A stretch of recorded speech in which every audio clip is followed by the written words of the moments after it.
Le chiffre du jour, 374%, c'est l'augmentation des troubles du sommeil chez les femmes à l'âge de la ménopause. C'est un chiffre qui vient d'être publié par l'Observatoire de la santé et de la longévité, lancé par WeThings, numéro 1 mondial des objets de santé connectés. Bonjour Mathilde Chevalier-Pruvot. Bonjour. Vous êtes directrice de la vision santé chez WeThings. Vous avez mené une grande étude sur l'évolution de la santé des femmes à l'âge de la ménopause pour enfin pouvoir mettre des chiffres sur les bouleversements physiologiques auxquels les femmes sont confrontées à partir de 45 ou 50 ans. J'en donne quelques-uns. Multiplication par 5 pratiquement des troubles du sommeil, multiplication par 4 des troubles cardiovasculaires, augmentation de 43% de la graisse abdominale. Vous avez analysé une très grande quantité de données. Oui, exactement. Donc c'est une étude d'abord qui porte sur 1,12 million de femmes. C'est la première étude sur une aussi large cohorte sur la ménopause. Et par ailleurs, on a cherché à étudier donc les effets de la ménopause sur le corps dans son ensemble. Donc c'est une véritable révolution corporelle. Ce sont des chiffres qui sont importants, mais en réalité, ce sont des chiffres qui ne nous ont pas surpris parce qu'ils viennent simplement valider scientifiquement les ressentis et ce que décrivent les femmes qui traversent la ménopause. On sait qu'il y a énormément de femmes, par exemple, qui nous disent qu'elles ont des difficultés à dormir, qu'elles ont un sommeil plus haché, moins réparateur. Il y a énormément de femmes aussi qui constatent, alors qu'elles ne changent pas leur alimentation, une prise de poids, ouais. Une prise de graisse abdominale. Et pour nous, c'était extrêmement important de faire cette étude parce que c'est vrai que aujourd'hui, on sait que la santé féminine, et en particulier les effets de la ménopause, ne sont pas suffisamment étudiés par la science, que les femmes ne sont pas suffisamment informées, et donc elles ne sont pas suffisamment accompagnées sur ces symptômes qui n'ont rien d'une fatalité. On parle beaucoup plus facilement de la ménopause aujourd'hui, il y a moins de tabous autour de ce sujet, mais il y a toujours un manque de données sur cette question, et c'est là que vous apportez une contribution vraiment intéressante. Vous l'avez dit, plus d'1 million de femmes ont fourni des données en utilisant les dispositifs WeThings. Est-ce qu'on peut faire confiance à ces données ? Ce n'est pas réalisé dans un cadre médical.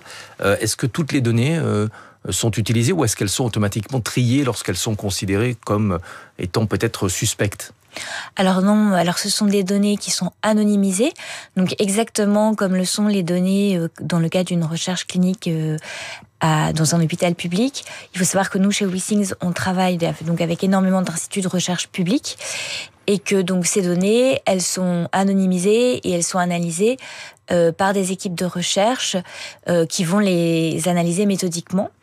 Et que par ailleurs, on travaille sur d'autres sujets, aussi en lien avec la santé des femmes, avec énormément d'instituts de recherche, et qu'on a publié actuellement 138 études cliniques sur des sujets en lien avec la santé de la femme, les troubles du sommeil et la santé cardiovasculaire. Et c'est pour cette raison que vous avez lancé l'Observatoire de la santé et de la longévité pour faire parler toutes ces données que vous avez en stock depuis pas mal d'années en réalité. Exactement, donc on a lancé cet observatoire dans le cadre de notre mission, de la mission qu'on s'est donnée en tant qu'entreprise, de faire avancer la recherche médicale sur des sujets sur lesquels on n'a pas suffisamment d'informations.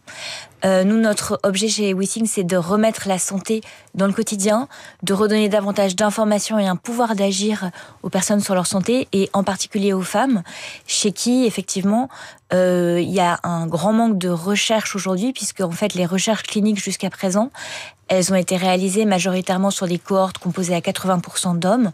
Donc il y a une sorte d'angle mort dans la recherche sur la santé de la femme qu'on essaye de combler chez WeThings avec les données anonymisées dont on dispose. Comment est-ce que la communauté financière médicale, et notamment les médecins, perçoivent votre initiative, notamment sur la ménopause, puisqu'on le disait, on manque cruellement de chiffres? Alors, donc c'est très bien reçu. Donc, il faut savoir que chez WeThings, on travaille avec des chercheurs et des médecins